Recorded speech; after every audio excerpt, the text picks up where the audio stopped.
Good morning everyone. Hope you can see and hear me properly. Do let me know if you don't or can't.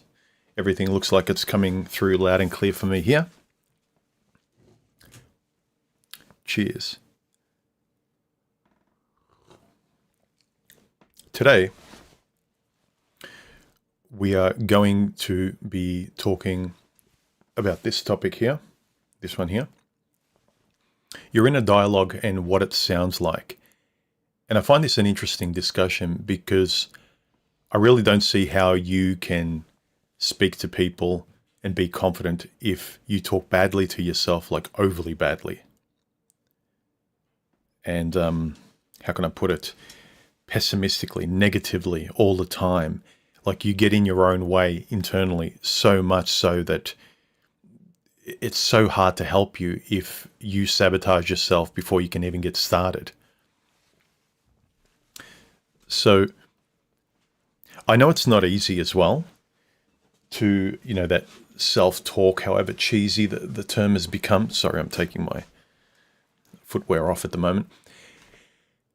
But I think it's a very important one. I remember a couple of years ago, I did a string of videos where I was really delving into the internal dialogue we have, the relationship we have with, the voice in our own head, the thoughts that we have, how we talk to ourselves, how we think, what we tell ourselves that we can do, and the things we tell ourselves that we cannot do.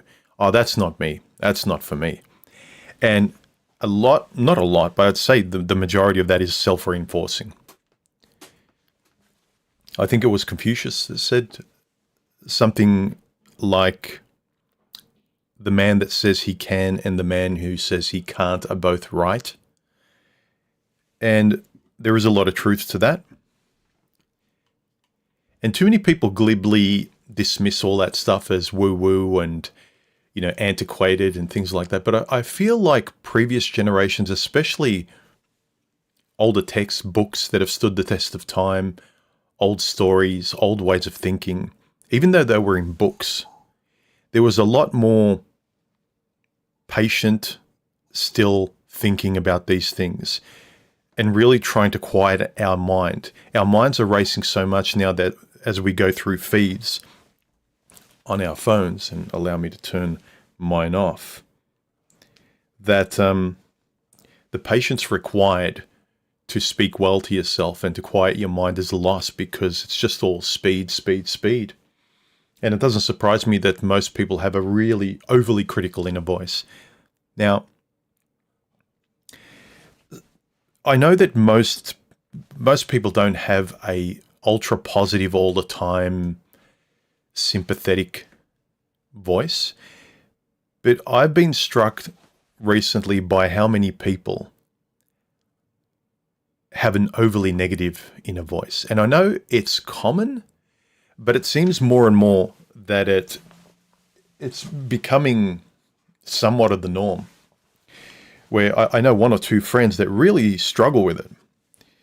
They really fight hard, and it's a good day when they're just neutral and they're okay. And quite honestly, I'm like that most times. I'm just neutral. My baseline is kind of zero, not negative, not positive, but I kind of oscillate around zero. And not a, depressive zero, but it's kind of like everything's balanced, everything's good, I'm content. But there are a few people, and I don't know if they're exaggerating. I'm not sure. All I can go by is what people tell me, is that a lot of people are ready to jump to the critical, the pessimistic. And I see it online. And I know that negativity and victimhood and blaming and outrage, that sells. But it seems like that dialogue externally is starting to imbue more and more internally into people's dialogue. And so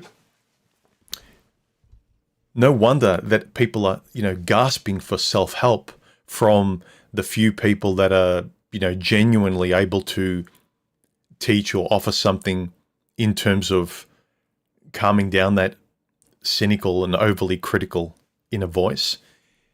And because let me also let me also reiterate, right?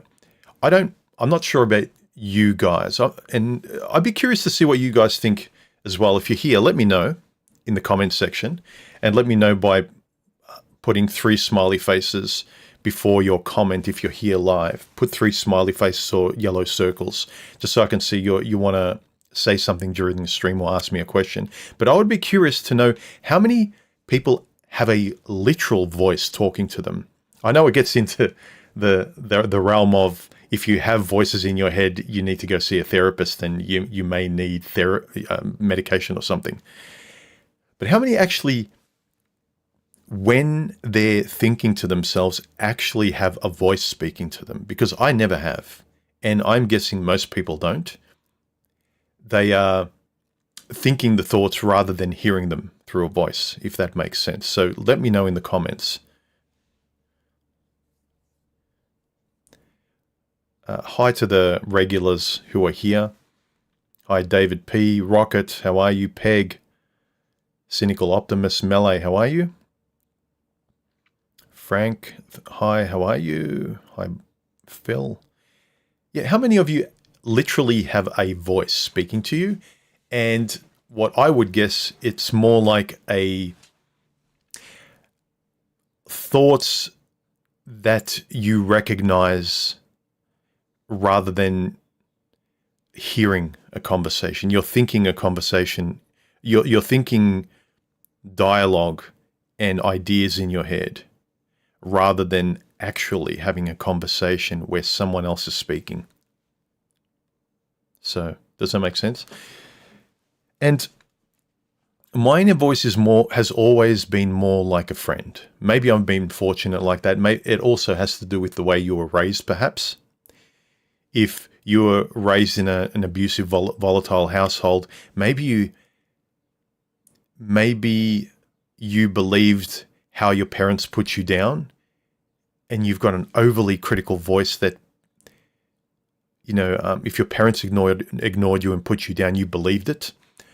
Or maybe you developed one that was sympathetic to look out for you. Maybe you went the other way. I'm not sure. I grew up in a pretty quiet, good household. I love my upbringing. All my siblings did. And I've never been angry at myself. I never put myself down. Even if my inner thoughts tell me, you screwed up, or, you need to get off your ass and go for a run, and you need to fix this, you need to get this done, even though you don't want to, Bobby. It's always with a smile on its face, like a friend, like a male friend who's hazing you. And it's not serious. They're not really angry at you. It's tough love. But it is always love there. There is always friendship there. There's always looking out for you, not really getting annoyed at yourself.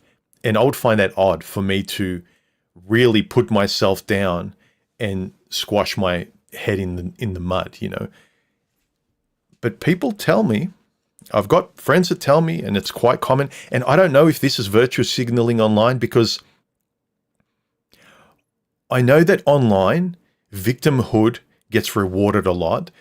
Victim drama, it gets the most clicks. And I don't know if people are taught to have a victim voice in their head because that's what gets heard now. Because a calm, stable voice that's your friend doesn't get likes, it's boring. And I'm not sure if people are conditioned to develop a victimhood voice that puts them down and treats them like shit, just like the world treats them like shit, and all the negativity online and all of that, Can you see how that might be starting to develop because of what people are absorbing online? So I'm not sure if people are virtue signaling and developing that sort of thing as part of their dialogue as well.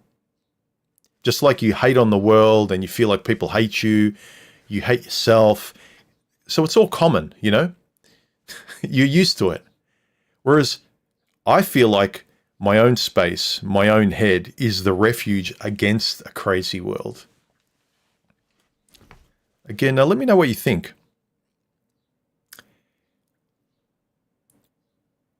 Let's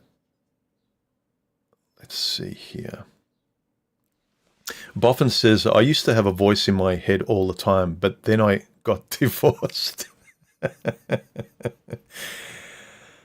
Ba-bum-dum. Very good.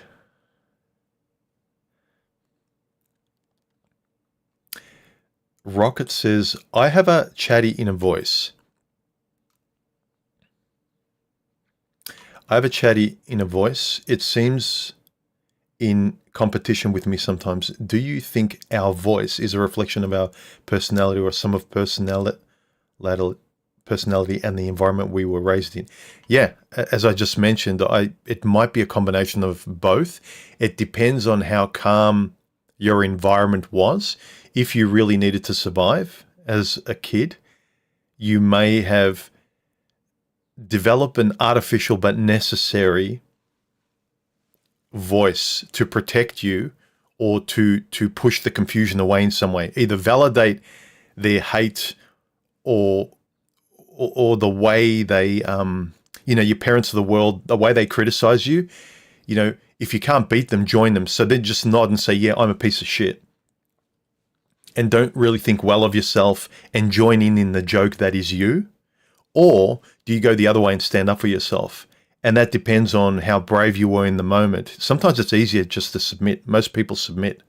I know I did with a lot of things as a kid when it came to especially girls and relationships and how I'm supposed to do things, because I wasn't exposed to those in my family upbringing, nor was I taught.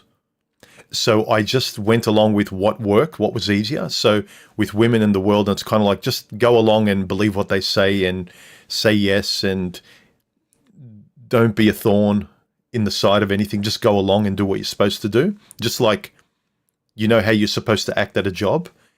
But I think I was also encouraged by I know I was also encouraged by my mother and father and family of what was right and what was wrong, what was just and unjust.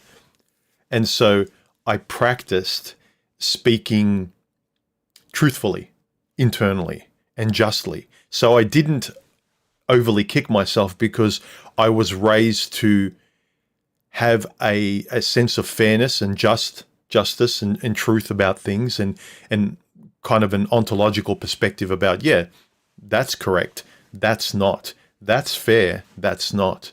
And so I developed that kind of dialogue, like a reality-based fairness and kind of respect. And so I think that imbued into my my inner voice, my inner dialogue. Inner dialogue is better to say, not voice, because I don't actually have a voice. As I said, how many people here, if you are here during the stream, how many do have an actual voice? Because that I would think would be rare, wouldn't it?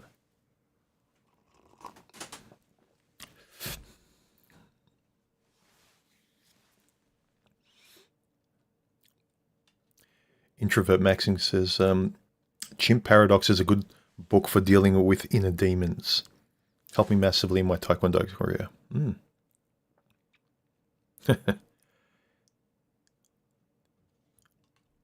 Yeah, many people online are doomers and you can't get through to them. Yeah, victimhood is just kind of rewarding. Everyone likes to cry and say, poor me. And because everyone can't say, just shut up, I don't care. You're encouraged to soothe victimhood, even if it is performative. I'd love tough love to come back, but I think it's dependent on everyone actually wanting to do it. Zayman says, and as an autistic man, I have an extremely overactive mind for years of abuse by society. I'm always trying to understand why my life is in turmoil most of the time. But also overthinking can add to your stress and your turmoil. My biggest breakthrough, because I was an overthinker, I still am, but I've learned where to stop, let it go, and where it's not useful anymore. And funnily enough, the more you think, the more you're obsessive with details and fixing things, and you analyze and you over-intellectualize and you try and work the world out scientifically, and you think a lot and you're philosophical.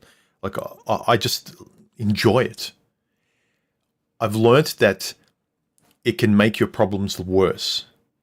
Thinking and getting to the detail and like clicking on the microscope, 2 times, 10 times, 20 times, 100 times, like more and more details. You're just looking at it so close, and every single, you're looking at fragmented pieces of a whole, and you can't keep it all in your head with a microscope. You're looking at every detail, and you think, because I know every inch of all of these problems and stuff, I'm smarter and I know everything. I can see everything. I can see all the problems in detail, and I'm churning them over in my head. But you're driving yourself nuts. Usually, in terms of life, the way to solve things is to zoom out, not in. And look at the umbrella and have one thing that dominoes, like, what's the word? A keystone view over things, and the domino effect is it solves everything else. Like, for instance, I keep talking about, you don't have to work out a million things about what women want in society and dating and the statistics. What helps everything is facing your fears, learning to speak better, voice your yeses and your nos, and get rid of fear. Just, if you get rid of the things you're afraid of, you can't do well, you can't speak well, shave and polish the rough edges that other people can do effortlessly or really well, that you could do if you practiced. Stop telling yourself you can't. There's so many things people say, I'm not like that, I can't do that. It's bullshit. There's so many things you can improve on. I can't, I know, whether it's dating or whatever, it's kind of, most of it's due to fear and laziness. A lot of people can improve their situation demonstrably by putting in a little bit of effort, but people find a lot of intellectual excuses, like I said, to justify not taking any action and being lazy. So I would, for myself, going back to a solution I found was, when it comes to social interaction and social problems and dating problems and men and women, it's not the intellectual, scientific, political talking points. They're not going to solve the issue. It's your basic ability as a human being to listen, speak your mind, and have the courage to be you and say your yeses and your nos. That ameliorates so much. So, yeah, in a nutshell, stop overthinking. Get out of your head. Start doing. Talk. Don't use such esoteric language and try and solve problems esoterically so much. It's fun. It's great to have these conversations, but I think they debilitate us more than they help us when it comes to normal human interactions. Because don't forget, how many people out there that, 1,000 people, how you pick 1,000 random people, how many of them do you think that can think and enjoy conversations like the one we're having now? I would say 1 out of 1,000, 0.3 out of it. Like, the chances are terrible. It's more realistic that you meet them halfway. Lower your language, stop overthinking, get them to raise the conversation, hopefully if you can, to meet them halfway. That takes a few steps in your direction. You need to take a few steps in their direction. They're not below you.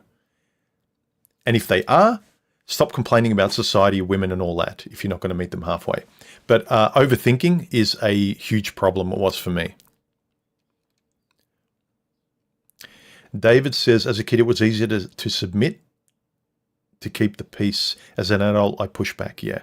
I think a lot of us that were quiet and submissive, being quiet growing up at home worked because it was a really nice upbringing. It was based on fairness. You weren't allowed to fight. You had to respect your siblings. Mum and dad were really fair and good to us and all that. But then you get out into the world and you have no skills. You're really vulnerable. I was, especially in relationships with women, man, I was a rag doll that was thrown around. I was trying to operate in the same sort of fair dynamic that I was brought up in, and in the world full of, gaslighting, shysters and con people and shamers and game players. And I was operating honestly, and I'm sure these the scammers in the dating world who love playing games because maybe they played games to survive in a really bad household. Who knows? Maybe they were narcissists. Who knows? But I would like to reiterate that if you don't have a good inner voice or a better inner voice, one that's not overly critical in the sense that the inner dialogue, the way you speak to yourself and how you believe in things is always negative. If it's always negative, what do you expect your outward experience of life to be? If the inner one is negative, the starting point, the self-belief, the dialogue that comes out of your head through your mouth, if that's all victim, poor me, the government, the system, women, I can't do this, I can't do that. Yeah, that's not for me. I'm not good at that. Negative. Basically, all you can do is sit inert and offer, extend your arm for a figurative handout from the world and blame everyone for not giving you stuff. So you're kind of, what's the word? Not spiritually impoverished, but impoverished in a way where you're effectively a bum under a bridge with your head down, look, with a sign saying, give me some coins. Yeah. But if the starting point is a rock solid self-belief in negativity and all of the things you can't do, you're really certain about everything you can't do, and you're really certain about how it's everyone else's fault, and you're really certain how bad women are, and you're really certain how bad the government is, as you're really certain there's no hope to do anything. Do you really expect everyone else to help you and drag you out of it? They're not. People have their own problems. People are finding it hard enough to get out of their own negativity and their own biases and their own tortured upbringings and the censorship from the world and online and being put down.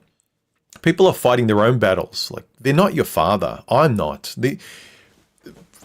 You think better and speak better internally, your life will improve externally. It sounds very self-helpy and cliche, but it is true.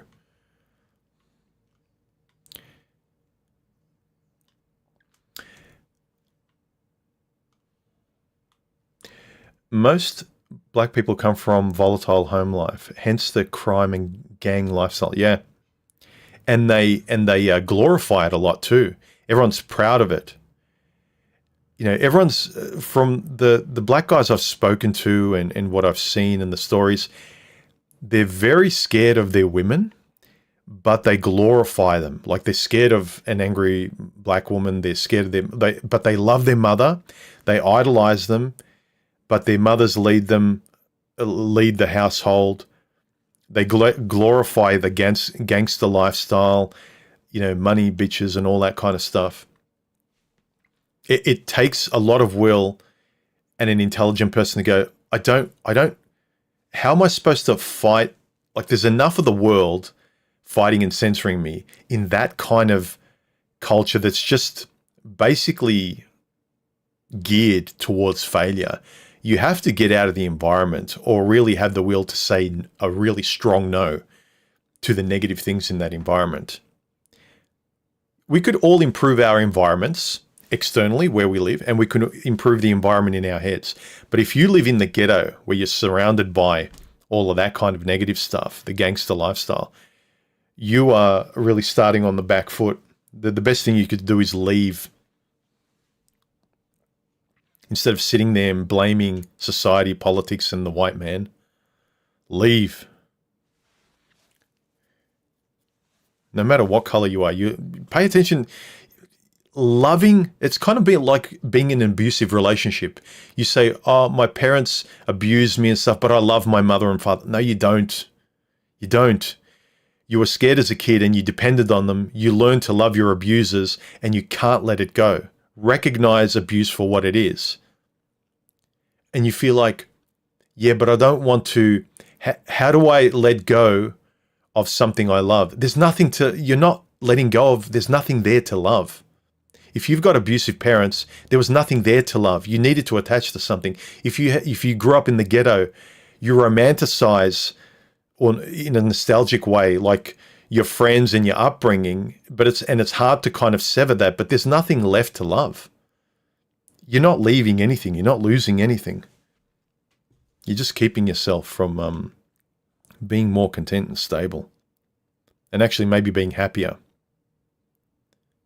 Because you grow up in the hood or in a negative household or something, the little bits of happiness you may get snatched away in an instant. They never last. The environment is just like vultures everywhere, ready to put you down, steal it, take it, tell you you're no good, you're worthless, you'll never make it, you can't do anything because you're just this person and the system's against you. What do you think? You're delusional. You can't make it out of here. Just leave, and then you won't get the negative reinforcement. Is your environment negatively reinforcing your victim attitude? Are the thoughts in your head doing it? Change it, change your environment. And if you keep coming up with, yeah, but I can't because of this and that, is it really true? Or just will it take a little bit of effort? And then later on, you'll say the cliche, I wish I would have done this sooner. It's probably the latter. Tube the Noob says, thoughtful individuals always fall into self-criticism, such an easy trip to fall into. It's true. I'm not saying I'm always positive, but I'm always, I try as much as I can to catch myself where I'm easily falling into the pillows of victimhood, because it doesn't take much just to say, no, things are bad. I don't have to do anything, not my fault. So I'm not saying I don't criticize myself. I don't self-talk delusionally like everything I do is perfect and every mistake, oh, that was a wonderful lesson, instantaneously. That's the thought that pops in my head. Of course, you don't hit your thumb with a hammer when you're nailing something and your first reaction when you scream is like, well, that was a good lesson. The first reaction is negative. The first reaction is, it is what it is. It's the survival instinct to keep yourself safe. And keeping yourself safe is to, go backwards, take a step back, defend yourself, not to pause and reflect and move forward. It's not what our brains are designed to do. Boffin says, I've never had a literal voice, but I've always had a robust inner dialogue running all the time. Can you, what do you mean by robust, Boffin? Because I'm interested in that, because I think I had one as well, and I still do. It's kind of like, like when we get on Discord and we're back and forth and one of us will say something and the other person says, you're right, I agree with what you're saying. I have that going on, not an actual dialogue, but the thoughts. So it's not kind of one person, a negative person grabbing the ball and running for a touchdown, and that's all it is. It's what about this? What about that? Is that true? Is that not true? Could I have done it another way? Well, maybe, next time I'll do it another way. There is a solution. It's always solution-driven, a dialogue, a back and forth. So I do have something like that, if that's what you mean. Trap, not trip. Yes, I agree. Introverts are very prone to living in their head.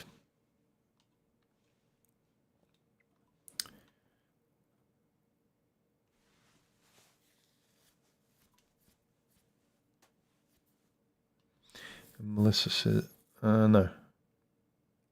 I'm always trying to make tiny improvements to my life. It gives me moving forward, but humbles me how much I see it can improve. Yeah. Action's underrated. Don't think too much, even if you're a good thinker. I love thinking. I love talking. Who would have guessed? But pausing is... Because when you stop talking, which is kind of analogous to thinking, talking, thinking, but pause and listen to what comes back. It's the same with an actual conversation in real life. Don't just talk, say your piece, stop, and listen to what comes back. Listen to the other voice.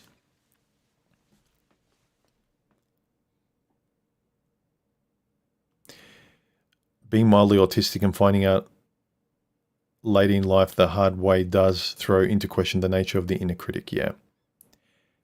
If you've got a healthy inner critic, a tough love, or a best friend, rather than a terrible friend that abandons you and all it does is put you down, being motivated by negativity and victimhood is terrible. It's terrible. We all know this, but today we get rewarded by it online, and so it reinforces the shrinking negative victimhood sort of in the dialogue that it's like, oh, well, it's right. Everyone gets rewarded. Look at this channel. All they do is bitch, moan, and complain. And look at all the likes. And they're talking about serious topics. And so let's all talk about it in this angry drama victimhood way. Calm, stable, balanced videos and conversations, they don't get likes. Solution-oriented, rational discussions do not get many views because they require people to put in some effort. They require people to not be victims, to be much more authors of their own life, and get rid of pull out the weeds of victimhood in their garden. But those aren't shown, and they're seen as relatively boring. People want to see drama. But the thing that will make you feel better in life is getting rid of the drama. Can you see the tug of war happening between your conversations and entertainment online that today everyone just lives in? Most people don't even have friends. So all you have is the relationship with the most clickable and popular videos, all the reality TV drama with the Real Housewives tearing each other's hair out. No one can buy homes, the cost of living, negative, victimhood, a lot of real concerns. And there's no boring solutions. What's the point? It's all nihilistic.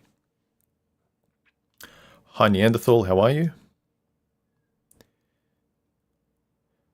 I got poor genetics, bro.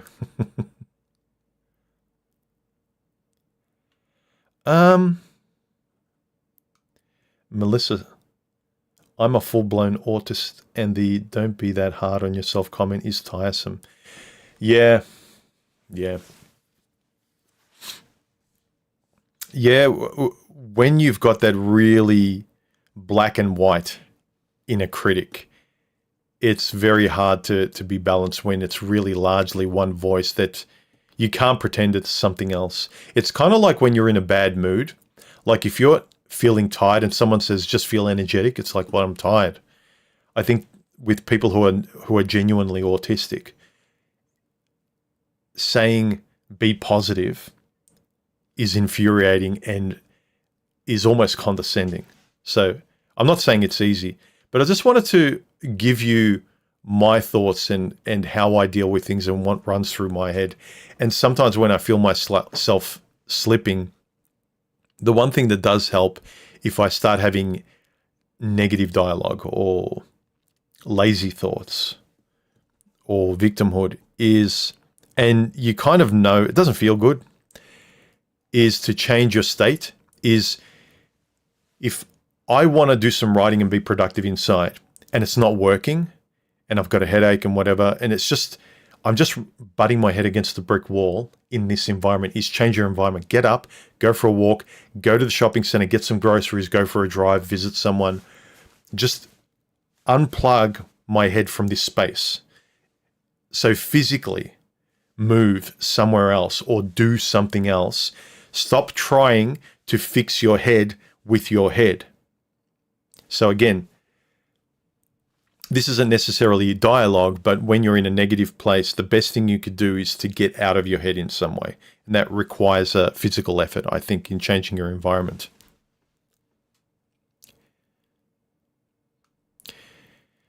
Personally, I use self-criticism as a means to improve myself. Some may call it negative, but I have used self-criticism to make myself so much better. As long as it's tough love. But as I said, I know one or two people where they say this as well in kind of this way, where they say, it really helps me to kick myself, then I get off my ass.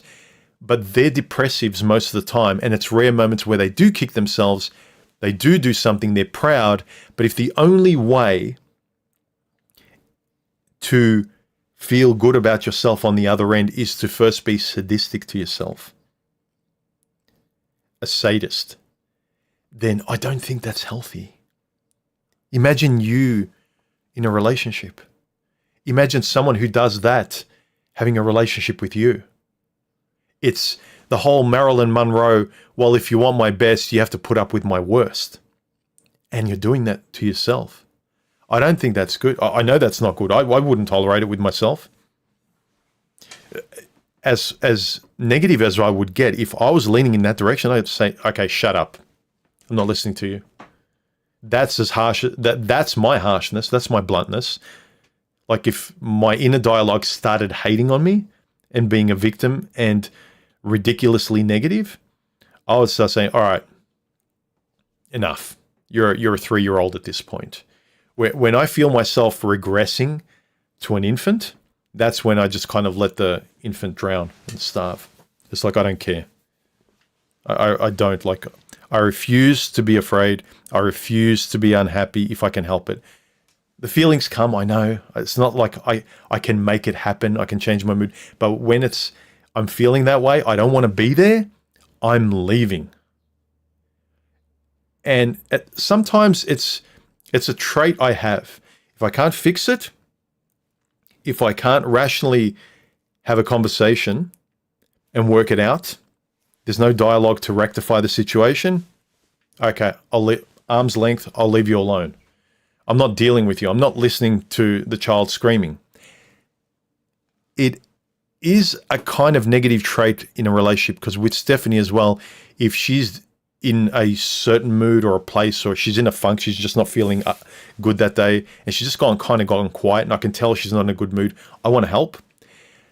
If I can't help and I can't talk to her because she just needs, I'm just in a mood, there's nothing you can say, I'll be better later, all I can do is just, well, okay, I can't fix it, I ghost.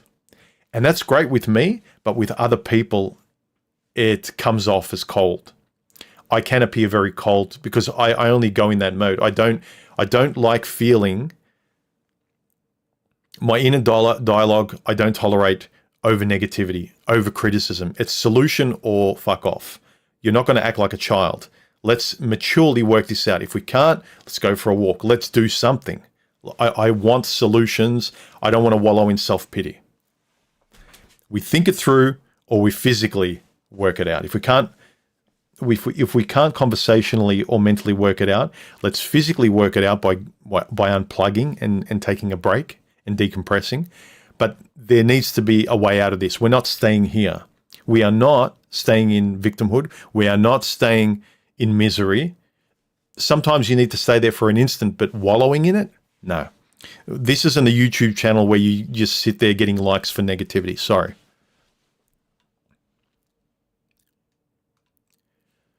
Melissa says, yep, the inner dialogue isn't something I take too seriously, as I think it reflects the heart at times, i.e. emotional triggers on thoughts. It's hard to distinguish and see the heart's goal. Yeah, take it with a grain of salt, unless it's motivating or giving you solutions.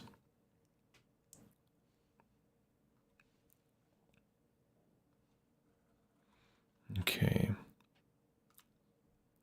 I mean, I take inner dialogue seriously, but find it hard to understand at times. What is my brain? Sometimes your brain is just being imaginative. It's kind of like a more. Sometimes I think our heads can drive us nuts, and they get overly creative in waking hours in the same way our dreams drive us nuts, and they don't make sense. So sometimes they don't actually mean anything. Sometimes you can connect your negative inner dialogue to something that happens, but sometimes you're being overly critical. Just say to yourself, if you are stuck on something and say your friend came up to you with the anxiety you're having in your head or the problems you're having and you just can't let go of it, you're being autistic with it, what would you be saying to a friend?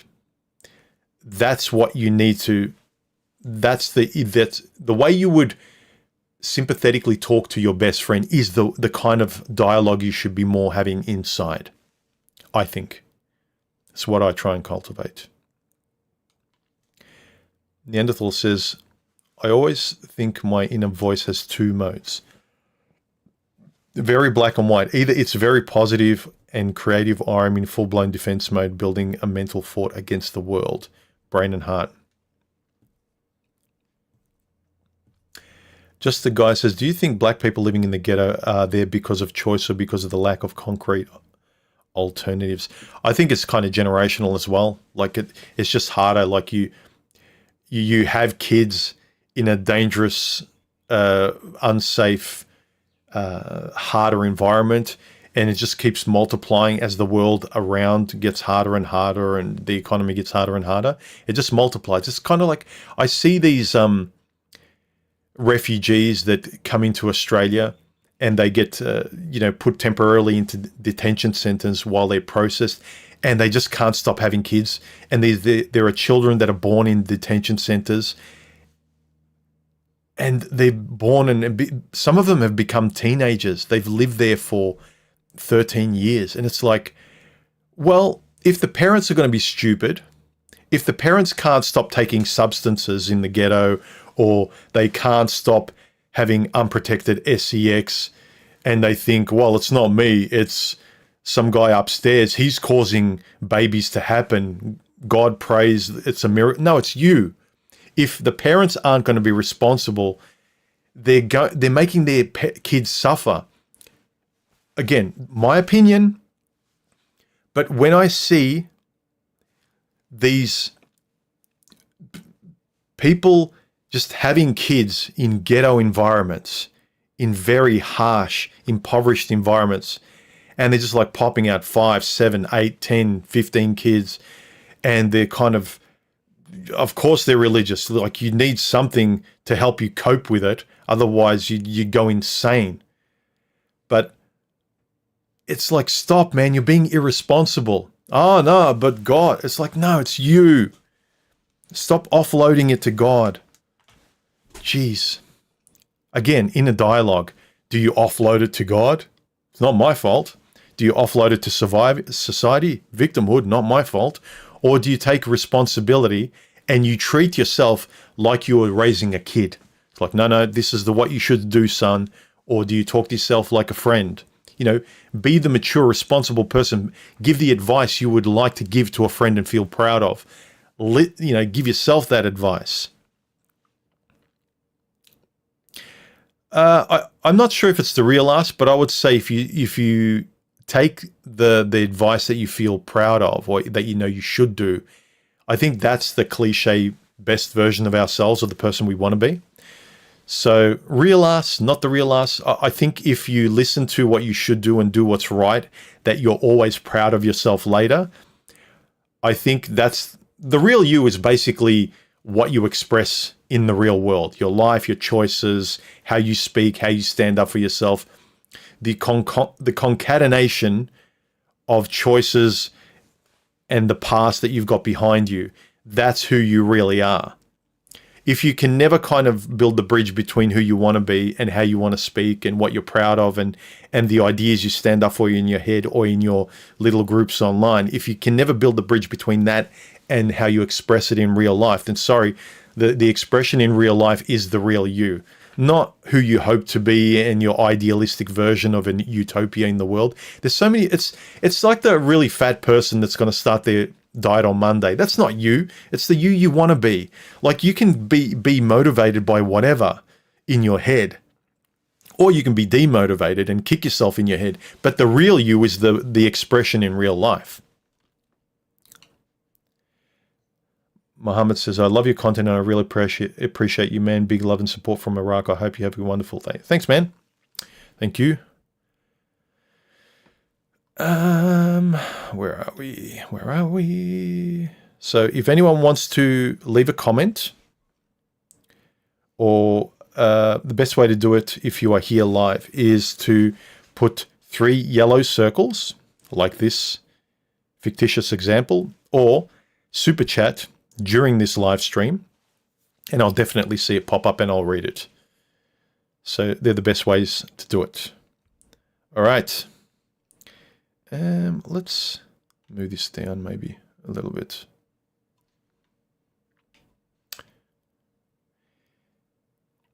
freezing. Yes, my toes are a little bit chilly, but it's going to summer here. It's been really good weather.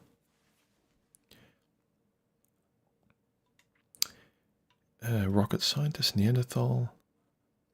Arayu says, what's the best advice to give one whose inner dialogue has been influenced by two bad childhood upbringings with a biological and adoptive family? Well, it sounds like you're aware that you were raised, influenced in a bad childhood. Is, again, if your best friend was raised that way and they were putting themselves down and they were putting up with bad girlfriends and they were putting up with bad bosses and they were listening to the government and they were censoring, how would you be talking to them? What's the tough love you would be giving to your friend who was acting like you and had the belief that you had? Really try and practice to talk to yourself like the best friend you would be proud of being to yourself. You know what I mean? Does that make sense? So I'm always trying to look at how I can be proud of myself. I'm not trying to be cliche here, but I don't like feeling afraid. And I think no one really does, unless you're a masochist, like a lot of people might be, like with the YouTube videos they make, where they blame everything in the world and they're lazy and they're always a victim. It seems like a lot of people are being conditioned to be masochists and play the victim all the time. And anyone who wants to offer genuine help and tough love or supportive information or try and get you to find a solution in talking to yourself better, things like this are seen like, they're boring. Woo-woo bullshit. Yeah, easy for you, man. Okay. All right. It's hard for you. Keep doing it. Keep doing it. Keep being negative. I agree. You're right. You can't do anything. The world's against you. You're correct. Keep doing it. They don't like it when I say that, do they? They want help, but they want to play this tug of war. You know what the world and a lot of the self-help, the men's online group, the feminists and all that, it's kind of like, I want you to love me, fix my problems, but you will never love me and you will never be able to fix my problems because it's hopeless. But why don't you care? And it's like, if my brain was like that, I tell it to fuck off. That's the 3-year-old I was talking about. I don't tolerate in my head. I won't tolerate it anymore in my life. I have good friends, good family. We can joke. I can have a rant like anyone else with a smile on my face, but I don't do it seriously where everything's negative. When it starts becoming that, then see you later. I want to sleep at night. I want to smile. I want to have fun. I want to enjoy life. Yes, there are negative things. Let's look for solutions. There's no point, human. What's the point? We all end up in the grave one day anyway. What's the point of all this? Okay, you're right. I'll just agree with you. But you won't like it when I agree with you, will you? You want me to embrace the victim and pat you on the head and be the father you never had. Sorry, I'm not.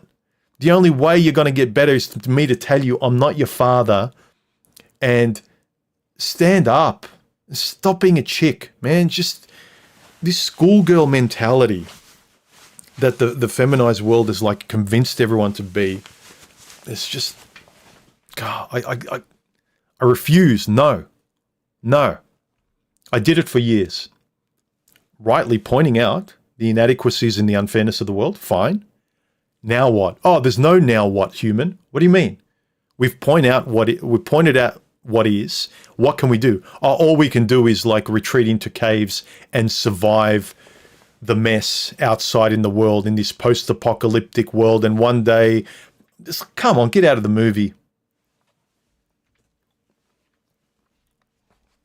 Life is running out and you are living in a video game.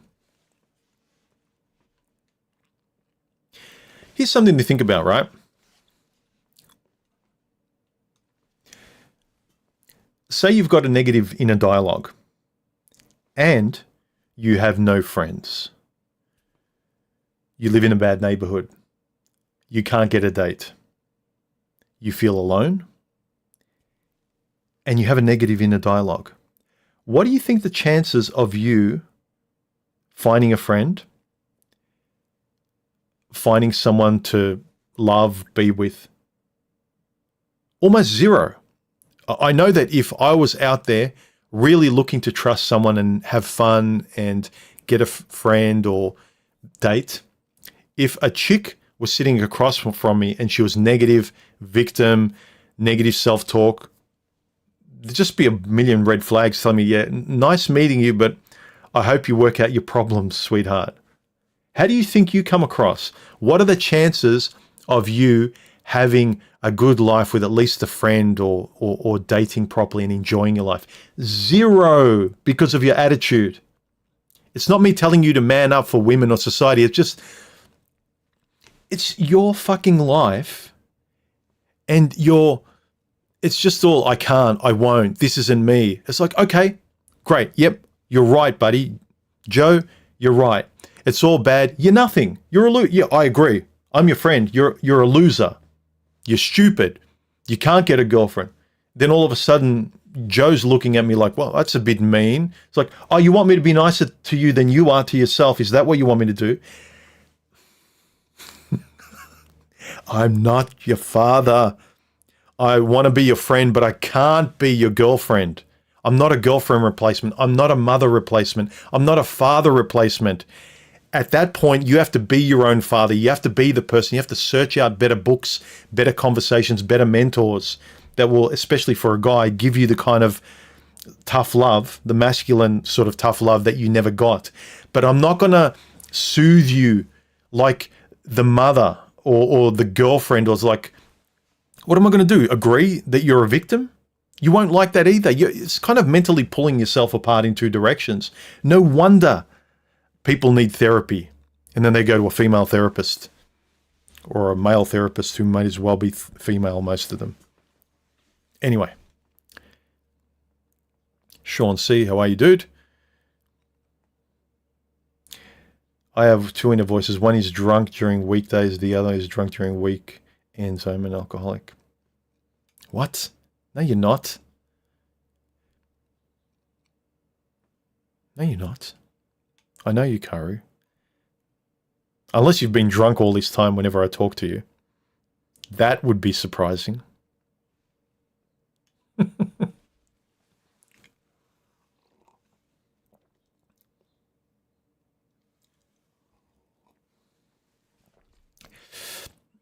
Look, this kind of language, Melissa, this is great, I think, but for women, I know, for men, I know that overly feminine therapeutic language, and I know it's just semantics, but I think the breakthrough for me happens where I know I don't like certain words like be kind to yourself.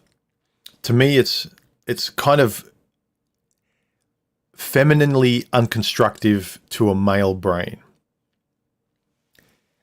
And to any brittle women listening to this, I'm not your kind of channel. I'm not meaning to be rude, but you need to find language that works for you. There's a lot of language that when I replace it in terms of like a synonym with, instead of, if you're uncomfortable as a guy with the word love, replace it with respect and honor. And you can start to get through and work out your problems. All it takes sometimes is to replace one of these words in these sentences. Like, I would rephrase this. This is, again, semantically, it means the same thing, but this is what would help me. And for a lot of guys, having a better inner voice isn't necessarily listening to the feminine therapeutic side of like, love yourself, be kind to yourself, embrace the universe, blah, blah, blah. It's, you know, honor yourself as a man, or treat yourself like the older guy you want to be, or mentor. Like there's more male language that can help a guy. So I only want to highlight this just to tell guys that there could be nuggets of wisdom or breakthrough in certain sentences and paths towards you having a better inner voice and inner dialogue. If you simply replace words, like for instance, kind for me stood out, and it was like, be kind to yourself, be good to yourself. Okay, I can live with that's good. Okay, what else have you got to say? Sentence. Otherwise, like sentences start with this and they go, love yourself. It's like, no more sentence. You're not my kind of sentence. But if you just replace a word, sometimes you can get further. Opium Overlord. Hey, human, I've always enjoyed your balanced perspective from Sydney. Hey, dude. Hello to Sydney. All right. Does anyone have anything to say with inner voices and what kind of inner voice you have? This is another one of these, I feel like, esoteric topics that I can only talk to with my close friends and one or two online people. But the rest of people just, I don't know, you enjoy me talking about them and you let me kind of just run wild with it. But what do you have to say about inner dialogue and what kind of dialogue, and what have you learned? Did you used to have one type of inner dialogue and now you've got a healthier kind, or you've always had the same one and there's a struggle and you just learn to manage it, but you've never learned to kind of shape it into something better?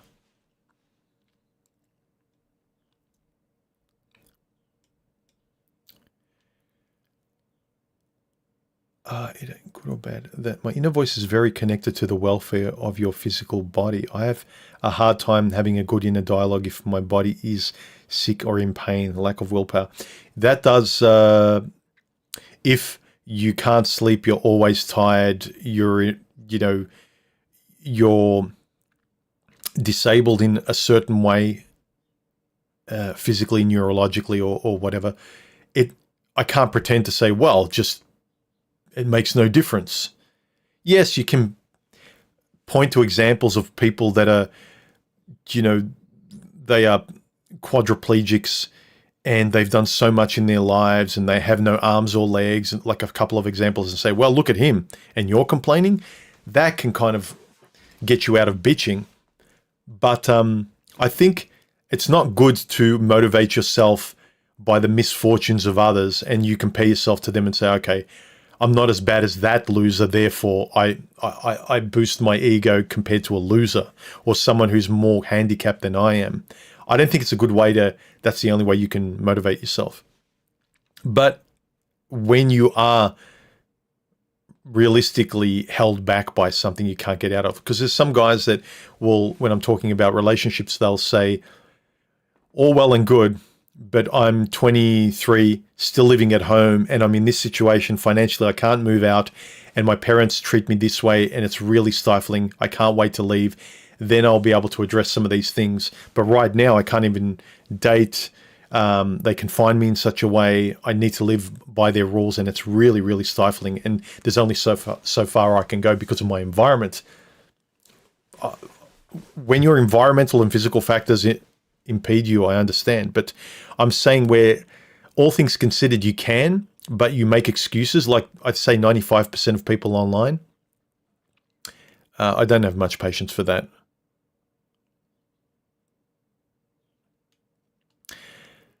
Rocket hasn't had booze since last week. Does that mean you haven't been in a bar since last week as well, Rocket? Usually the superego will criticize you. That's its job. That's correct, but I don't think my superego has ever, for those of you who don't know what a superego is that critical, usually parental inner voice that is trying to tell you right from wrong, but sometimes it's a parent that's really kind of overly critical. It's not a friend. It's always a domineering, negative sort of inner voice that's trying to correct you. It's hard to take that kind of negative abuse to do the right thing. But yeah, that's its job. But everyone has a very different kind of superego.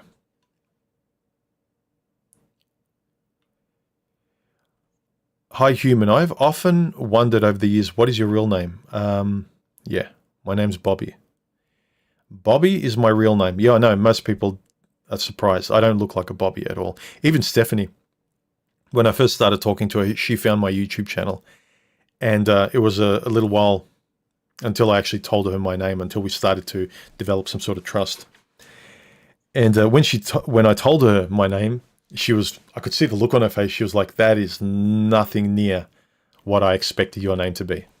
So I've never said my name is Bobby after people have known me for a little bit and they've gotten used to my personality. Everyone is surprised. No one thinks, yeah, that makes sense. I don't know why. Maybe Bob is like a trucker. It gives people that impression.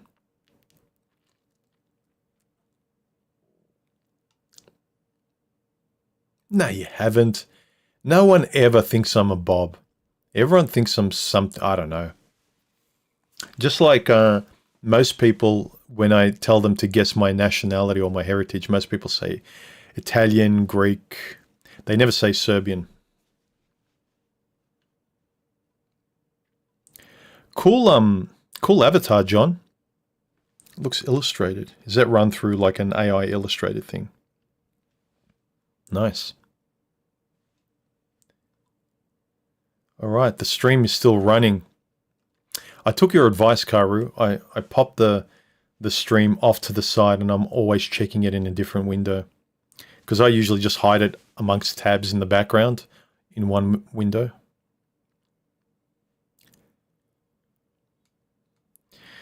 Yeah, again, if your friend was talking to you as a victim all the time, I am pretty sure you get tired of it. I am pretty sure you try and help them sympathetically. But again, if we just accept and you just take, well, that's the way I'm a negative thinker. That's the way I motivate myself. I just talk down to myself. I can't help it. Well, imagine what your thoughts are. Imagine what your dialogue is. Imagine what your conversations are like. Do you think people enjoy being around you for an extended period of time? You won't be able to sustain a relationship. You might find another buzzkill person, a negative person, but even two negative people repel each other after a short amount of time. It's like, oh, it was more fun being on my own than this killjoy. Like, it's like two negative people in a relationship. It just amplifies how awful your mood is. You know, I'm not saying to fake it, but can you just, realistically, for those of you who watch my channel, can't you see that being true? Two nihilists in a relationship. Yeah, the world is shit. Yeah, everything's against us. Yeah, this is bad. This is no encouragement, no positivity, no enthusiasm, no optimism about anything. Why would you even be optimistic about your relationship? Yeah, you're great. This is fun, but all relationships end. Yeah, I know. What's the point? Who knows? It's like this, no positive thinking, no optimism. No wonder, like, everyone's just geared towards victimhood and victimhood and negativity, where everything is calibrated to, well, nothing ever lasts. What's the point? We can't sustain this. Yeah, of course. You won't trust that person as well, because you know their tomorrow is going to be, you don't know that they're going to positively think about tomorrow. You don't know that they positively think about you. It's just self-reinforcing negativity. Again, if you think that way internally, just imagine what another person sees and hears. Some people with undiagnosed, untreated ADHD have negative dialogue because of the brain defaulting to the default mode network in the brain. Sufficient dopamine is required to enter a different brain part. Sure. Scientifically, sure. And the problem I have with all these ADHD is kind of like a label that helps scientifically say, oh, okay, it's okay because of this label. It's okay because of that. Because even though you might be feeling that way, we used to try and tough love people into improving their situation. Say you do have ADHD. Now everyone has something, right? And you have to tiptoe around them, and no one has to improve because they have this. And you have to allow them to have this label because that's it's like, I really take it with a grain of salt. You may have it, but I'm not taking it as seriously as you. Unless you have something biologically that no matter what, if you're a person, right, this is what I will say. If you really have ADHD, or you're a woman that has a temper during a period, or you're a person that has whatever, and that's your excuse because you have this and it's the truth, then if you're like that everywhere, I believe you. If you're a person with a temper and you can't hold down a job because you tell your boss to fuck off and you just can't hold down relationships, that's biological. But if you treat your husband like shit, But then at work, you can smile to your boss. No, you're just an asshole. Don't label yourself with ADHD and I've got blah blah blah with a side order of this because look, I've got a certificate from my psychologist who says I'm this and I'm taking I don't care. If you're inconsistently that, if you can treat certain people or act well in one environment but not in another, you are lazy and you need self-improvement. And that's what's lost. I really don't buy a lot of the modern therapeutical psychological self-help. I can, with a certain person, discuss it reasonably, but when it's like a label that just excuses everything, it's like, well, okay, then you shouldn't give them a license because their anger or ADHD will impair their ability. Oh, but they can take medication. Like, no, I don't trust it. What I'm supposed to trust a person to take the medication for their unstable mind where they really don't want to, and you can't trust it. They can't even do life properly. Then barely, like, you need a license to then have kids, drive. I'm sorry. If you're going to abide by that label, then we need to treat you like a toddler and we need to limit your freedoms. No, but I want to be able to do that. Then shut up and improve a lot of the labels that you conveniently use as excuses to act like a victim. Kind of a side tangent to the inner dialogue, but I'm pretty sure those people's inner dialogue excuses their self-belief and the way they act towards other people. Across says, I would argue we all have inner voices that make us all question things, especially regarding relationships and even more about why we are here and exist. Sure, but sometimes we drive ourselves crazy. We make our mental state worse by over-analysis and over-criticizing and going under the microscope with every little forensic thought and stitch in our head, trying to perfect everything. The solution is to zoom out and stop overthinking the details and just to do the basics when it comes to life and talking and speaking and listening. It's worked till now. That's the way we operate. We zoom out. It's the big picture, not the small picture in relation to dealing with people.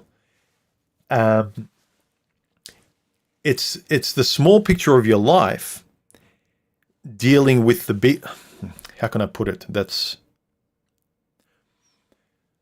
We overcomplicate things by analyzing things too much. Being able to have open and honest conversations rather than excusing things with science or studies and things like that.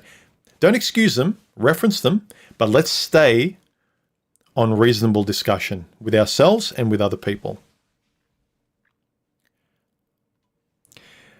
Silva says, Socrates never acted against his daemon. When his friends said to flee Athens, his daemon told him to face judgment as a man or live with the same shame of running away. Yeah, you can. You have the ability to zoom out and observe the situation as a third person. You know, I think that's a healthy attitude. Start by zooming out of your head and looking at the situation as a third person, a neutral observer going, yeah, okay, you feel this way, Bobby. And then this person you had a discussion with, what's really going on here? Are they correct in criticizing you? Are you overreacting? What's reasonable here? That's where you have a conversation. That's where you start kind of balancing reality. Are you being fair? Are you speaking your mind? So the ability to zoom out of your head and analyze and talk from that perspective is like a healthier standpoint. And off the back of what Socrates said, I'm believing it. I don't know much about Socrates, other than, didn't he drink hemlock and die because he voiced his opinion to Parliament? I think that was Socrates, wasn't it? There's a difference between questioning things and being consumed by it. Yes. Like, it's kind of the harsh reality check when you question yourself and adapt to your surroundings. Yes.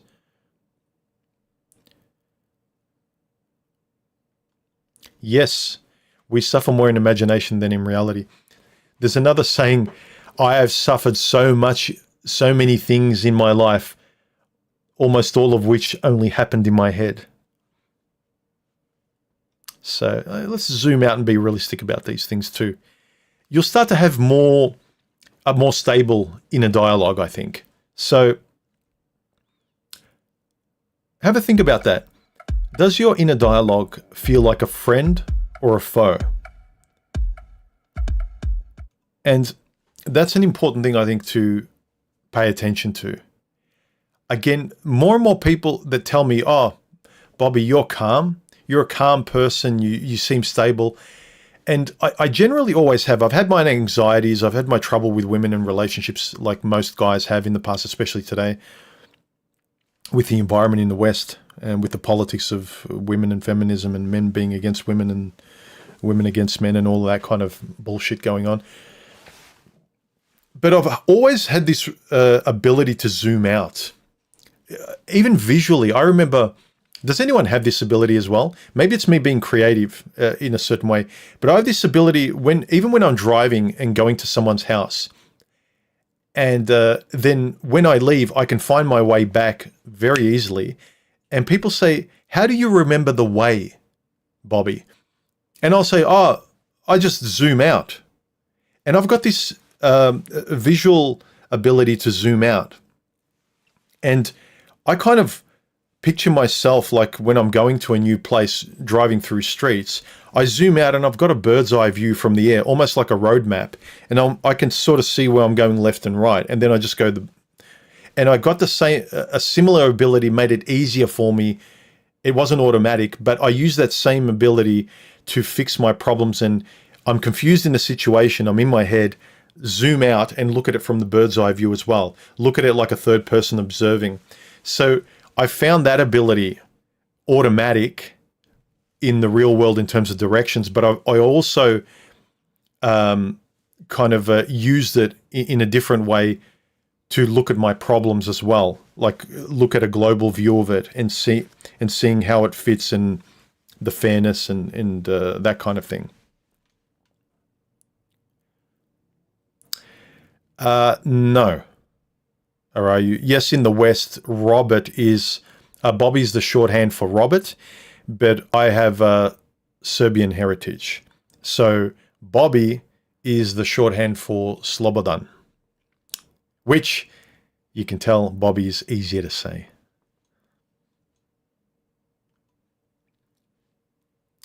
All right.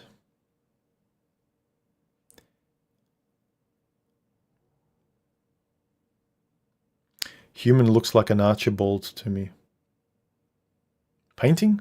You're talking about the Archibald painting in Victoria? Oh, you mean name. My name is Archibald. I look like a Steve. Yeah, I've heard like Steve, Brad, John, I don't know. But not Bobby. Arayu says, I played the victim card for a long time. I think the thought of being in the grave and permanently being a victim because I played it is what turned things in my head. Yeah, the older you get, it's like enough. You know the turning point? It's when a man realizes, like, I'm tipping over. There's more of my life behind me than ahead of me. Okay. No more questions. Like, pick something, Bobby. Like, either it's this or it's that. Yeah, you're in this situation, find a solution. Like, I don't want to be in the middle. I haven't got time to be in the middle anymore. And it's not being stubbornly black and white. It's kind of like, let's be realistic. Enough playing games being relative. Let's actually be serious and real and honest. We haven't got time to be relative about everything. You need to pick a side, but be open-minded and fair about things. Be less confused. And I'll end on saying, just because the world and online is rewarding and encouraging victimhood and negativity, realize how that's conditioning your brain as well. You get friends via drama, bitching online, talking shit about this, like, here's a link to this video where this person owns this person. Look how stupid what they said. Look at these dumb women. Look at Fresh and Fit. It's all negative victimhood. We're better. It's not real. You inflate your ego with a fictitious version of yourself, like we're heroes, we're men, blah, blah, blah, and we demonize the other side to feel good. But you're never realistically making yourself feel better by going out into the world and like being able to speak to people. And how many times do you feel proud in your day to day? Even little things. I'm proud I did that. I'm proud I didn't eat that second cookie. I'm proud I said hello and was polite for 5 minutes with the checkout chick. And I feel really good. I got a lot out of that, and I brightened their day. I went for a walk when I didn't want to, and I feel proud afterwards. Now, how many proud moments can you generate through your real life? Not, I put down a shitty person online on their channel and high-five my virtual friends on a Discord server. You're screaming into space.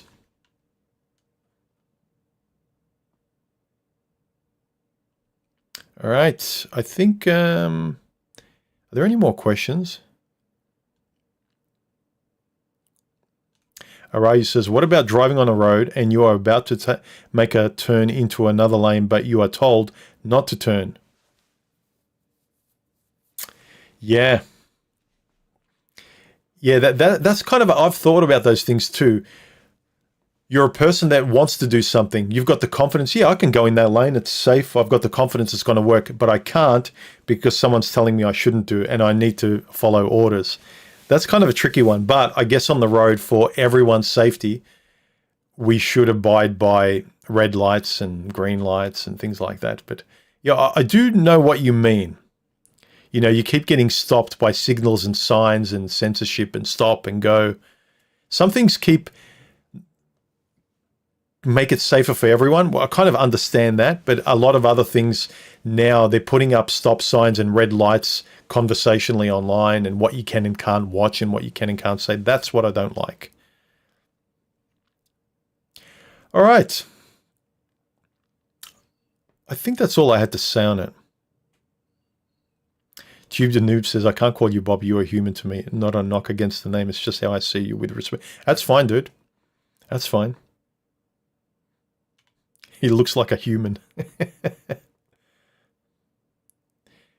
Yep, zoom out and move on.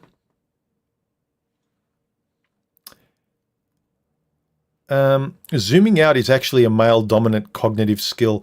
Men have shown to be superior in 3D spatial abstraction and big picture thinking, hunting. Women are better at details gathering. Yeah, generally so, but I have I've met a lot of dumb men as well. And I've met a lot of, not a lot. No, I haven't met a lot. I've met a few smart women, or women that can think practically and realistically more like this. But I would be cautious not to just say men are better at this generally, therefore I can feel better about myself. But if you can't actually do that, if you can't show that, so for instance, you can say men built the world, but if you didn't build jack shit, then I think you should shut your mouth. Or if you are, men are better at this, but you're not. Men are more trustworthy, but you're not. Women tend to cheat more, but you still cheat. You can't lean on all men. You need to really be that. You can't say men are better at this and then just cross your arms and say, my job is done because I'm a man. Nah. You have to be that high ideal as well to be able to use that. It's the same bullshit that woke people say, well, my race was victimized 100 years ago, therefore reparations. It's like, fuck off. Like, you don't get to ride on the coattails of people that actually were victimized. Similarly, you don't get to ride on the coattails of people that showed excellence and who were of a high standard. The big picture thinking is essential for stoicism and not freaking out about trivial things. Again, a male trait. Yeah, but I think even if it's generally more a male trait, I would say you need to cultivate it to be your trait. A lot of guys and girls, they just attach and lean on the group, they lean on their gender, and they aren't that ideal themselves. Be the person with that trait who happens to be a man. Be the person with a certain trait that happens to be a woman. So have traits that are respectable honorable, that people would admire, rather than just saying, well, I look like them. It's just a superficial parallel. You're not actually that person. Just because you're tall doesn't make you a great basketball player. All right, I think I'm done. I've blabbed for how long? Nearly an hour and 20 minutes. What do you guys have to say about this topic of what your inner dialogue is and how it holds you back, how it keeps debilitating you, but you use it as an excuse and say, well, I'm just like that. Well, okay. If you're just like that, I agree with you. But as I said, most people don't like that because it feels like I'm putting you down. Oh, so when I put you down, it's no good. But when you put yourself down or when you hold yourself back, it's fine. Well, why should I be better than you? I'm agreeing with you. You can't do this? Well, if you're just stubborn and you won't have a dialogue where you can improve and where we can work out solutions, where I can see you're a 5-year-old who stubbornly just doesn't want to do anything and there's no solutions with you, I'll recognize that and I'll say, okay, you're right. You're right. You're useless. You can't. Yeah, women are this. Okay, you can't. You can't date. No woman will ever love you. That's a bit harsh, human. I'm agreeing with you. Well, no, I want help. Well, okay, so you're going to keep pushing me back and you won't help yourself at least a bit to meet me part way so we can help you? Like, I don't care. Like, what am I getting out of this? You should be grateful to have a conversation with someone who wants to help pull you out of your quicksand. People are lazy and afraid, and I get it. It can be difficult and childhood and the system and women, but I am just tired of self-fulfilling prophecy of I can't, I won't, but it's easy for you. It's like everyone has their own problems, and if you won't use a conversation to have a better internal dialogue and better self-belief, then I'll agree with you. That's the only thing I can do. I'm not going to do life for you. Especially, it's like from here, you can't even do life properly. You won't sort of take a step up, just one step up that we can, have a better conversation. You won't. Like, I have to drag you. Nah. You're right. Stay on the floor. Stay on the floor. It's pointless. You're right. My relationship with Stephanie was a fluke. No, don't listen to anything I say. Anything I tell you about how I went about it, how I changed my perspective, what I did differently, my attitude from 10 to 15 years ago compared to recently that helped me, my optimistic, positive, reasonable attitude where I took statistics and the way the world and women are, while realistic to a large degree, with a grain of salt, because I know if I do life in a way that I'm proud of, I will get better results than people who are lazy and look for excuse at every turn. If I was like the rest of the victim, like, fine, you're right. Stay where you are. Keep talking the way you do. Keep not saying anything. Be afraid of losing your life, your job, and everything. Like, there's danger around every corner. Fine. Stay safe. If you're happy, I'm happy for you. Fine. I don't care. I don't care. All right. Leave your comments below this video in terms of what you think about inner dialogue, how it holds you back or encourages you, and if you have a self-belief or an inner dialogue that you insist is one way, it's immovable. I just can't do this. I'm bad at this. Sure, I could learn, but that's not me. I'm bad at it. Fine. I can't help you. But if realistically you could improve by repetition, here's an example, right? Perfect example. I've talked about how doing these streams, I was terrible at talking in real time and generating a conversation like this. I'm really good at it now. I've always been a writer and a storyteller first and foremost. So I've been great on paper, in my head, formulating my ideas, my thesis, my story, my essay, and then reading it out perfectly word for word to get my thoughts out exactly. And I always admired people who were on streams and vlogs that could just, in a fluid way, in real time, generate these things the way I generate them on paper.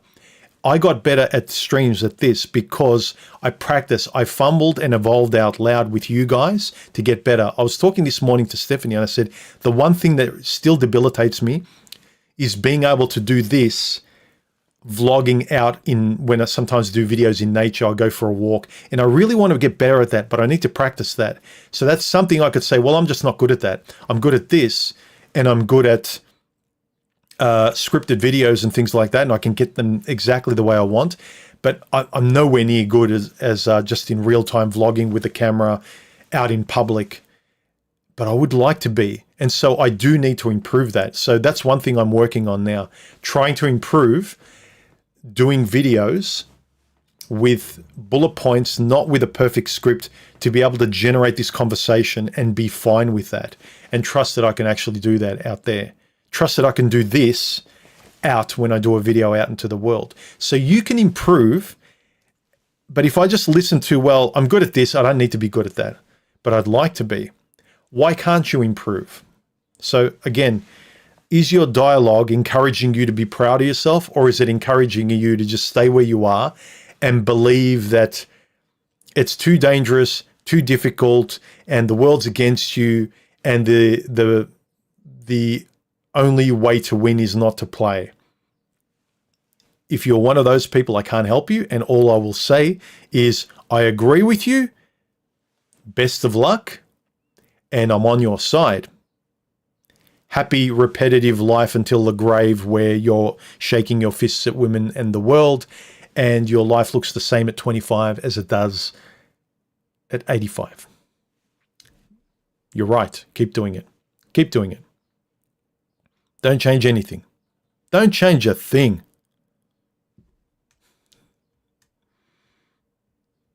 But I know that inside you don't want to stay the same. You don't. I know you don't. I know I did. Okay, there might be some that do. Some people have found their paradise. Most people haven't. Improve what you can control. You make sense, but many people don't realize the scope of what they can control. Still, life is all about trial and error, right? True, true. Let me have a look here. I actually wrote a post. I said, what does my inner dialogue sound like? I've already described mine. Do I like it? Generally, I do. Does it sound like a friend or a foe to me? Generally, like a friend. Does it help or hinder me? Generally helps. Am I always kicking myself? No. Does it put me down? No. Does yours put you down? And that's what I wanted to discuss here. And a few thoughts below. Quaz, nice to hear from you again, man. Excellent topic. Yeah, reminds me of the kind of topics we used to have a couple of years ago when we were talking about ethics and morals and things like that. And more and more I realize it's pretty much the main way through most of these. It's the keystone umbrella way of thinking that will solve a lot of the things underneath it. You don't have to go underneath and solve everything individually. Solve how you think and approach, speak, and all of these things will be solved as a consequences. Peg says, what does my inner dialogue sound like? Before coffee, dial tone. Kidding. Actually, most of the time, friendly, neutral, and peaceful. Yeah, that doesn't surprise me, Peg. Yeah, it sounds like it's your personality. Open with an evenly keeled perspective. My inner dialogue is naturally curious, possessing and exploring possibilities and solutions. We can all have negative self-talk at times, but that's a check engine warning light. Yeah, it's a good way to think about it. And precursor to actionable change needed. Yes, I agree. I agree. The avant-garde says, a friend, I guess. I just learned to be friends myself because in tough times I only had myself. Yeah, you've only got yourself in the end, so you might as well have a good friend inside, or mostly a good friend that can get a good friend inside that can get nervous, that does warn you, but is looking out for you, rather than the only way it can get you to be motivated is to get you to run away from it all the time, because it's a bad voice.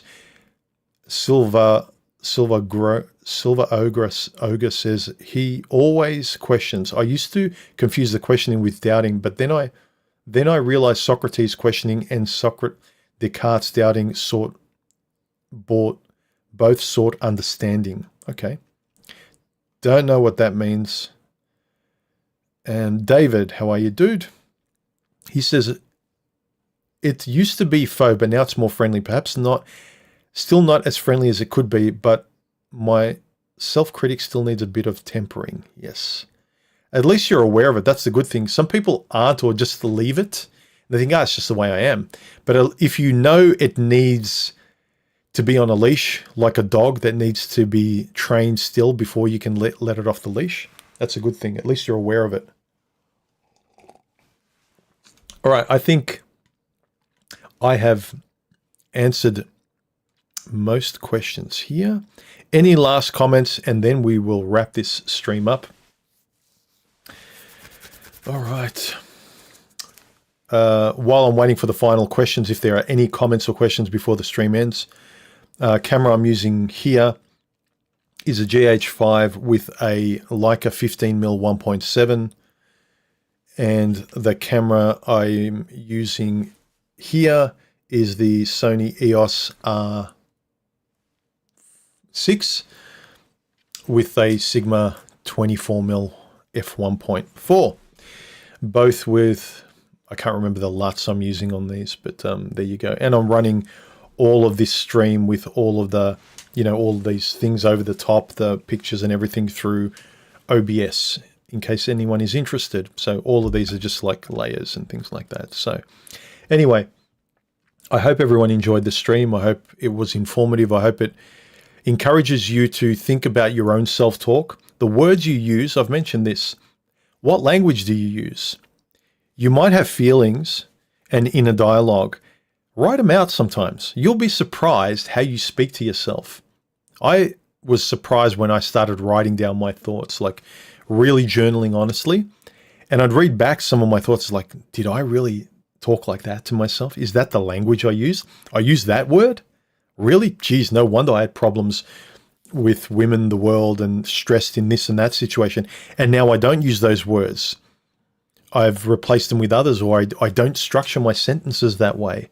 So your inner dialogue forms your vernacular, the way you speak, and it's a beautiful thing when you start to adjust it. You speak better, not just beautifully. Like I enjoy dialogue and communication, but I really, even though I was curious when I was younger, and I'm still curious now, the dialogue and lexicon by which I use to express myself and my curiosities and have discussions is vastly different.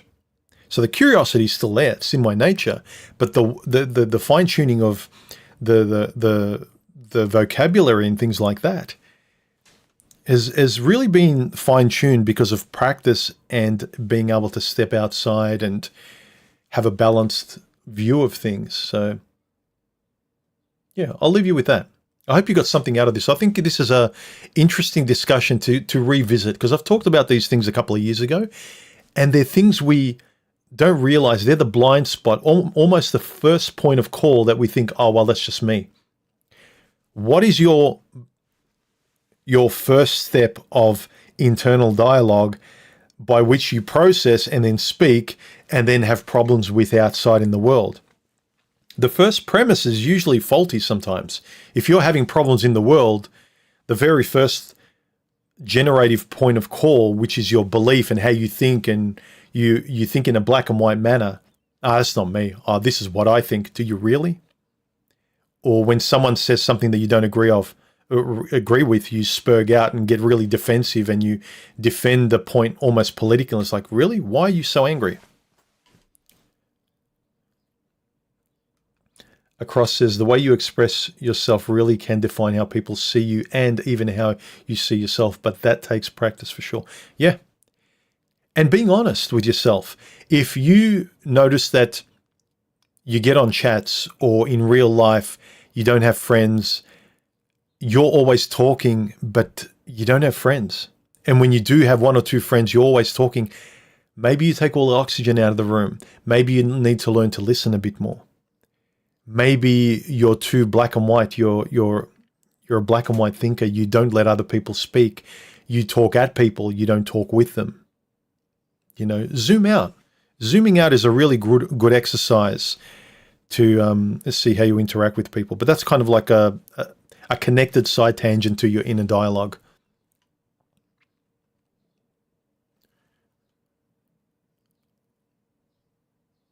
Yeah. Yeah. Are you kicking yourself inside? Do you have a negative view of things? Does your reflex inside always go negative? Yeah, but I can't. Yeah, I always screw up. Yeah, here we go again.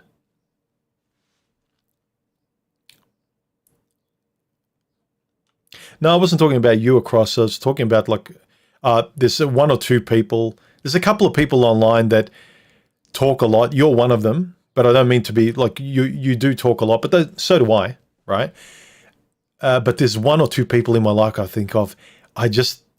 Even family members, no one likes them being around them. They just talk in their own world. No one can join them. They talk all the time. They're loud, and they can be rude as well.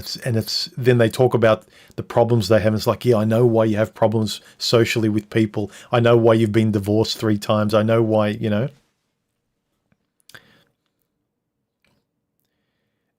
All right. I think that's it. Thank you, everyone, for showing up. I hope you enjoyed the stream.